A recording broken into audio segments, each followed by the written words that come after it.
فباؤوا بغضب علی غضب، تو وہ غضب پر غضب کے مستحق ہوئے. یعنی مراد یہ کہ مختلف قسم کے انواع و اقسام کے غضب کے وہ حقدار ہو گئے. وَلِلْكَافِرِينَ عَذَابٌ مُہین، اور کافروں کے لیے وہ عذاب ہے جو مہین ہے، ذلیل و رسوا کرنے والا عذاب ہے. وَإِذَا قِيلَ لَهُمْ آمِنُوا، اور جب ان سے کہا جائے ایمان لاؤ، بما انزل اللہ، اس پر ایمان لاؤ جو اللہ نے نازل کیا. قالوا، وہ کہتے ہیں، نؤمن بما انزل علینا، ہم اس پر ایمان لاتے ہیں جو ہم پر اتارا گیا. وَيَكْفُرُونَ بِمَا وَرَاءَهُ، اور وہ انکار کرتے ہیں جو اس کے علاوہ ہے. یعنی جب ان سے کہا جائے بھی قرآن اللہ کا کلام، اس پر ایمان لاؤ، تو کہتے ہیں ہم صرف توریت کو مانتے ہیں اور توریت کے علاوہ ہر چیز کا ہم انکار کرتے ہیں. وَهُوَ الْحَقُّ، حالانکہ یہ کلام حق ہے. مُصَدِّقًا لِمَا مَعَهُمْ، ان کے پاس جو کتاب ہے اس کی تصدیق کرنے والا ہے. اس حال میں وہ آیا ہے کہ وہ تصدیق فرماتا ہے. قل، اے محبوب آپ فرمائیے. اس آیت کریمہ کو سننے سے پہلے تھوڑا سا یہ سمجھ لیں کہ انہوں نے یہ دعویٰ کیا کہ توریت پر ہمارا ایمان ہے اور توریت کے علاوہ ہم کسی چیز کو نہیں مانتے. تو اس کے دو جواب دیے گئے. ایک جواب یہ دیا گیا کہ جو حق ہو اسے ماننا چاہیے. تو توریت، انجیل، زبور، قرآن پاک اور جتنے آسمانی صحیفے آئے سب حق ہیں، سب کو ماننا ضروری ہے. اب دوسرا جواب یہ دیا جا رہا ہے کہ ان کا یہ دعویٰ کہ ہم توریت پر ایمان رکھتے ہیں یہ بھی جھوٹا ہے. یہ توریت کو بھی نہیں مانتے، کیونکہ اگر توریت کو وہ مانتے ہوتے تو نبیوں کو انہوں نے شہید کیوں کیا؟ قل، اے محبوب آپ فرمائیے، فَلِمَ تَقْتُلُونَ أَنْبِيَاءَ اللَّهِ من قبل، کہ پھر تم نے اللہ کے نبیوں کو اس سے پہلے قتل کیوں کیا؟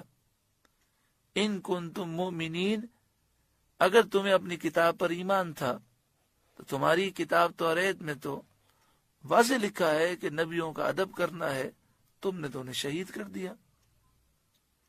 تم کہتے ہو ہم موسیٰ علیہ السلام کو مانتے ہیں، ان کے معجزات کو مانتے ہیں.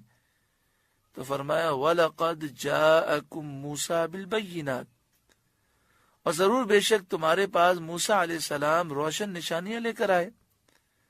ثُمَّ اتَّخَذْتُمُ الْعِجْلَ مِن بَعْدِهِ، پھر تم نے ان کے جانے کے بعد بچڑے کو خدا بنا لیا.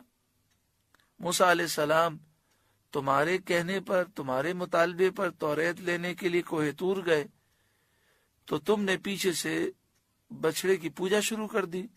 وَأَنْتُمْ ظَالِمُونَ، اور تم ظالم تھے. تم یہ کہتے ہو کہ ہم توریت کو ماننے والے ہیں، تو تم نے توریت کو کس طرح تسلیم کیا کہ جب موسیٰ علیہ السلام توریت لے کر آئے تو تم نے انکار کر دیا؟ پھر تمہارے اوپر کوہ طور کو بلند کیا گیا اور کہا گیا کہ مانتے ہو تو ٹھیک ہے، ورنہ یہ پہاڑ تمہیں کچل دے گا. تب تم ایمان لائے. وَإِذْ أَخَذْنَا مِيثَاقَكُمْ، اور یاد کرو جب ہم نے تم سے پختہ وعدہ لیا. وَرَفَعْنَا فَوْقَكُمُ الطُّورَ، اور ہم نے تمہارے اوپر طور پہاڑ کو بلند کیا.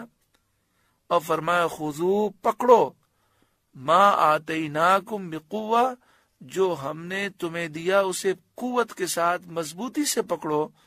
وَاسْمَعُوا، اور غور سے سنو. قَالُوا سَمِعْنَا، تو وہ بولے ہم نے سنا. وَعَصَيْنَا، اور ہم نے نہ مانا.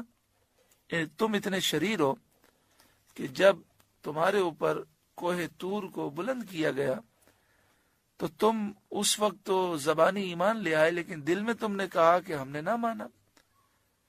وَأُشْرِبُوا فِي قُلُوبِهِمُ الْعِجْلَ بِكُفْرِهِمْ، اب وجہ بیان کی جا رہی ہے کہ ان کا مزاج کیوں خراب ہو گیا.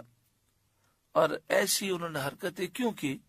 فرمایا وَأُشْرِبُوا فِي قُلُوبِهِمُ الْعِجْلَ بِكُفْرِهِمْ، ان کے دلوں میں بچھڑا بس چکا ہے ان کے کفر کے سبب۔ وَأُشْرِبُوا کے معنی ہوتے پلا دیا گیا، فی قلوبہم ان کے دلوں میں، العجلہ بچھڑے کو، یعنی بچھڑے کی محبت ان کے دلوں میں سرایت کر چکی ہے، بکفرہم ان کے کفر کے سبب۔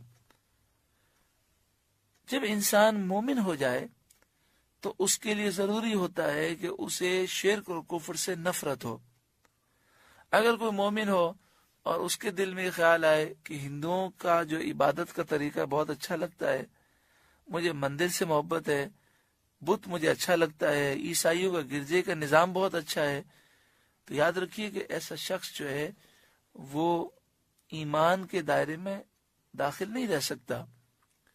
تو یہاں فرمایا گیا جب انہوں نے توبہ کی اور بچڑے کی پوجا سے انہوں نے توبہ کی، پھر مسلمان ہوئے، لیکن اس کے باوجود ان کے دلوں میں بچڑے کی محبت سرایت کر چکی تھی ان کے کفر کی وجہ سے، اور اس محبت نے انہیں آگے جا کر قدم قدم پر برباد کیا۔